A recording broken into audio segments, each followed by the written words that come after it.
Paano magbayad sa PhilHealth gamit ang GCash? May bagong update ni PhilHealth at GCash na kung saan pwede na tayong magbayad gamit ang GCash. Open lang natin ang GCash app. Dito sa homepage, pindutin ang bills at pindutin ang government. Scroll at hanapin ang PhilHealth. Ang PhilHealth ay posting period within 3 business days. Ilagay ang amount ng monthly contribution at may charge na service fee na 8 pesos. Dito sa member type, may 5 klase ang member type.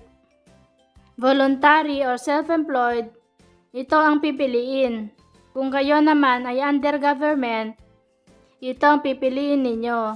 At kung kayo naman ay private, ito ang pipiliin ninyo. At kung kayo naman ay OFW, ito ang pipiliin ninyo. At itong group of enrollment, ito ang pipiliin ninyo. Ilagay lang ang PhilHealth number. Dito sa SPA or payer name, ilagay ang kompletong pangalan. Dito sa applicable period, naka-format dapat. Ito month at ito ang year.